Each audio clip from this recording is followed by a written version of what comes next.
when I first moved to study abroad. It was, I think, the first time I got into Facebook. I used to hate it before that. I was at first against the concept of a social network. I just didn't like the idea. I had Facebook for a couple of months and I stopped it. When I started trying to promote my work. We actually started using social network when we initially started the business. June when I opened my website, and then I opened Twitter in August, so recently. To be fair, like Facebook, everybody was using Facebook. It was a good way of keeping in contact with people. كان بالصدفة رفيجي في الشغل قال لي هاي في شيء اسمه فيسبوك يعني. ما أنا توما داشي تكا كذا تكا إتو كنت شيء أسوي ده يعني.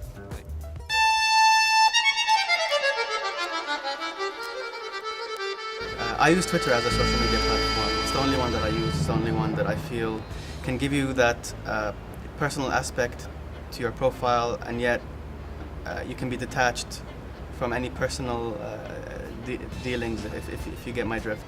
I used Facebook because it enabled me to upload my work, my paintings and all that. And then I used Twitter to promote my events, like my art shows and all. It eventually boiled down to Twitter and Facebook, and now it's more like Twitter. Because, like, honestly, with 140 characters to type a little piece of information and send it out, that's very powerful. تويتر يخليك تعرف شخصية الواحد اللي أنت قاعد تشوفه، طريقة تفكيره، شخصيته، شو يسوي، هو وين يروح وين يجي. تويتر أكثر شيء أستخدمه. ليش؟ تويتر عكس الفيسبوك، المعلومات اللي تنتشر فيه كويك وقصير، تقدر you can read more information زين per minute. It's simple. Facebook just got too complicated. Twitter is purely just thoughts, news, very quick information being thrown around.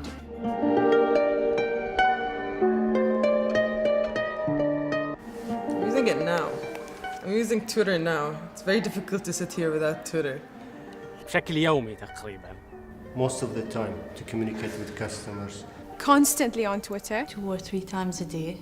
I think you can't avoid using social networking on a daily basis. It's there in your mobile phones. They purposely make it available on every single platform that you have.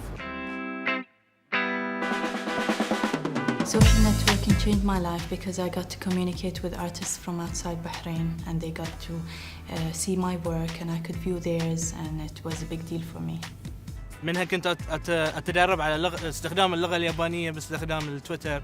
Which really epitomizes the true meaning of social media. For a faster spread of ideas, social networking is good because even if people are anonymous, they share ideas, if not more honestly, more bluntly, so they don't have to kind of walk on eggshells. A lot of people are introverted when you meet them face to face, but somehow on the social network they kind of become more of themselves. Whether that's true or not, that's up to you to believe. We need face-to-face contact. We need to talk to other people because we need human contact at the end of the day. But Twitter is also a way for you to say what you wish you could say in real life, but can't. طبعاً ما في شيء أحسن من المقابلة وجه لوجه مع صديقك أو مع أهلك، لكن في حالات إن الواحد يغترب إلى بلد آخر، يعني اللي هو شبكات التواصل الاجتماعي ثاني أفضل حل.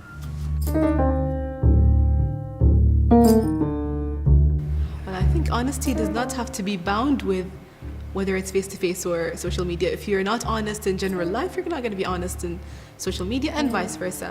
When I say I hate a product, I would say it to your face, and I would say it to social media applications.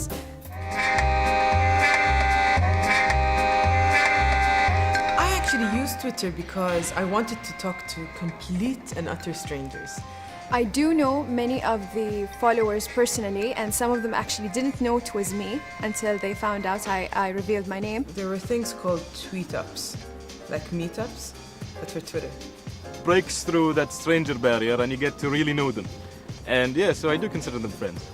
I have my real friends, because my friends call my Twitter friends my imaginary friends.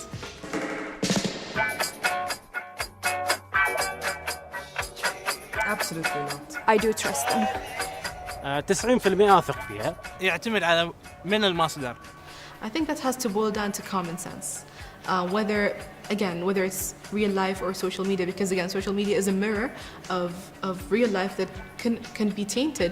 You know, if you really trust the source, automatically believe it, fine. But if you don't trust the source, wait for another, wait for confirmation. Don't just take everything as truth or lie. Let's just say I don't trust any source 100%.